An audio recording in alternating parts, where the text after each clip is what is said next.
An update on my personal Qigong practice. That is going to be the topic of this episode of Qi Life.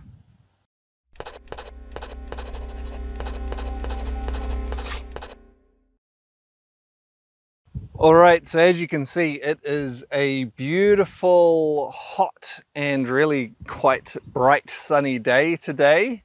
And so that's why I'm wearing the sunglasses.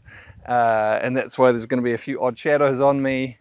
But I really wanted to get out and, within this vlog, record it in a beautiful setting where you can see some of this beautiful nature around me. So in my background you can see some of the water and some of the beach, and also these red flowers.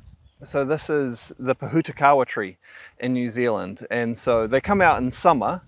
But particularly or specifically, they generally come out around Christmas time, and we're really close to Christmas now.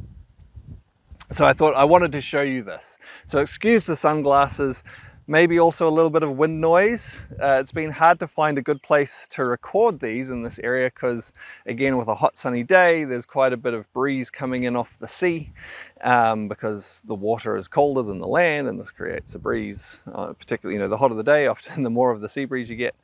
And but hopefully there's a good trade-off. Sometimes it's worth trading a little bit of poor lighting conditions and challenging sound conditions to give you, a beautiful view, a beautiful taste of nature.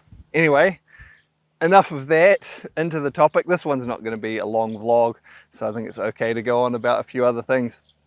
A little while ago, or early on in this 100 days of vlogs in 100 days challenge that I'm doing, I did a vlog which was about my personal Qigong practice and what I do day to day. Because often people, as they get more and more into their Qigong and they know lots of different practices, they wonder, it's like, oh, how do I choose what to do in my practice? And what does that look like for someone who, has done a lot of Qigong, knows a lot of practices? How do they choose what they do? And what does that look like? So I did a vlog on that, and I said I would update that from time to time to give people examples of like how do I choose my practices, and then how does that change over time. Now I don't want to do these updates too often because I don't change what I'm doing in my personal practice all that often. It sort of gradually changes over time, and then after a period of time my focus will shift to something else according to what I have going on around me, or according to what I feel in need of, or according to maybe just a practice that I'm wanting to explore more for some reason. But it's probably a couple of months, almost, maybe, since I did that earlier one. And so over that time there have been some changes. I thought it's worth making another vlog now. So you might recall back then, basically in my Qigong practice, I was doing quite a bit of breathwork, inner fire breathwork, which is a really cool set of practices to activate our energy, move it around our body, and develop some specific qualities within the energy. And then I was also doing just a few very specific practices to work on balancing some of the things out in myself, because yes, even though I've practiced Qigong for a long time, I've got different things that need balancing and so on. And then I was doing a lot of Qigong walking.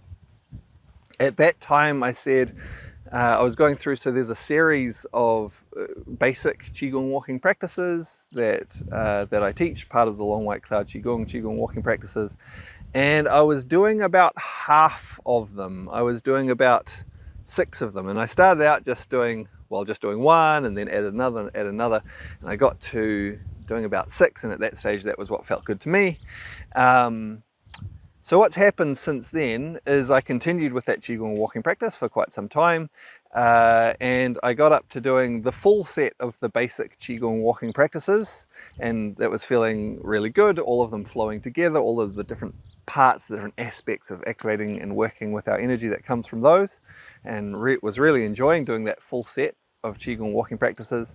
I was continuing on with my inner fire breath work and those 1 or 2 specific movements practices I was working on, and I continued that for it took a while to build up to the full set of basic Qigong walking practices, and then once I was doing them all, I probably continued it for a couple of weeks. I was really enjoying that.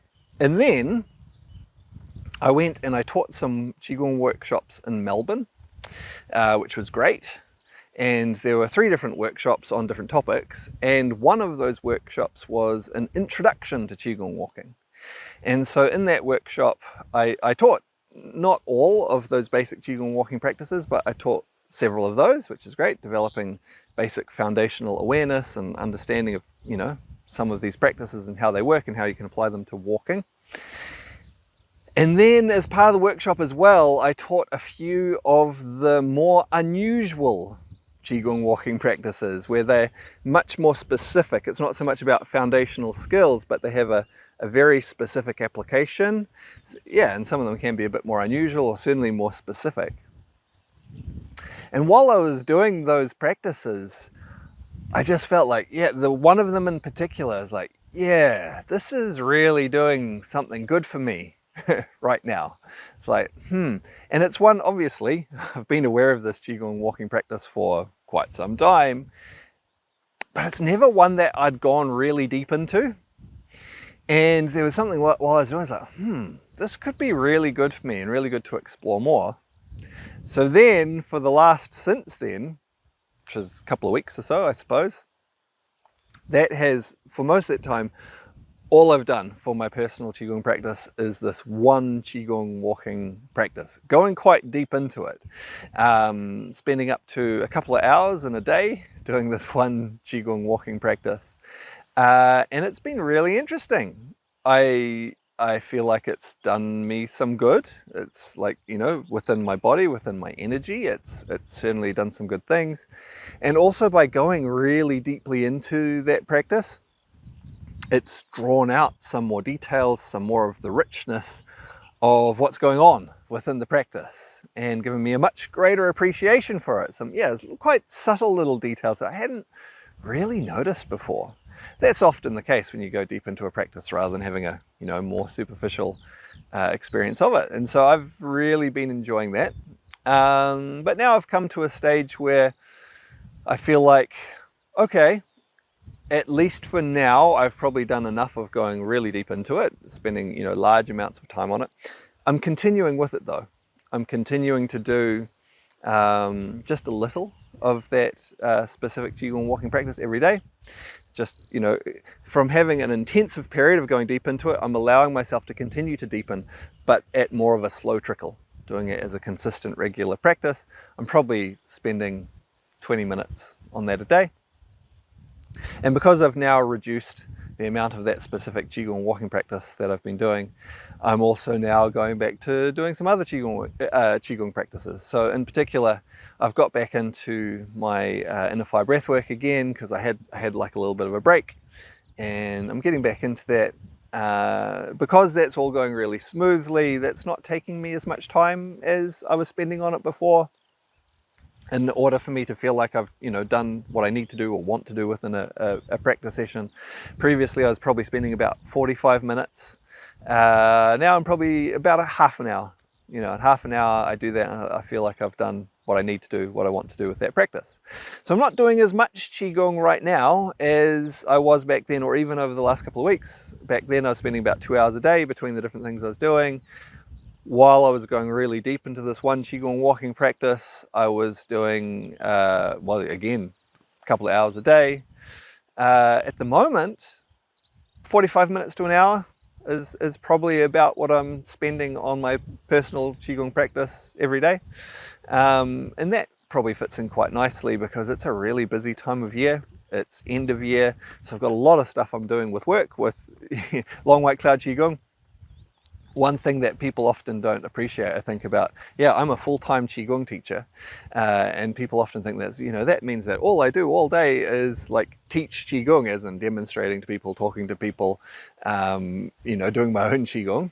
And of course, there's a significant portion of each day that I'm doing that, but there's also just a huge amount of running a business that goes on behind the scenes. There's been, unfortunately, a series of technical issues with things to do with website hosting and websites and things like that I've had to deal with lately. And then a whole lot of just end of year stuff that I really needed to get done by the end of the year, which I've been having to do. And then, of course, on top of that as well, It's just a busy time of year in terms of there's a lot of social functions, a lot of family things, and all these things heading into the holiday season, Christmas, New Year's, that sort of thing. So I've had a lot more of that going on as well. So it's fitted quite nicely to reduce my Qigong practice a bit. Still practicing consistently, about 45 minutes to an hour. It's been fitting in quite nicely. And once I get through some of the really, really busy period with work, with all the things that need to be done, I expect I'll then pick that back up a bit more. I'll spend a bit more time on my personal practice. I'll see what's calling to me amongst the different practices that I know, that I feel like, hey, actually this would be one that would be good for me to spend some time on delving into right now. But for now, it's this one Qigong walking practice, just the one of them, and some inner fire breathwork, and I'm really enjoying it. So hopefully that's a good update. I'll do another one, I expect, probably in a few weeks, to again just give people an idea of how this evolves over time, and hopefully that'll help give you some ideas about how you shape your own Qigong practice.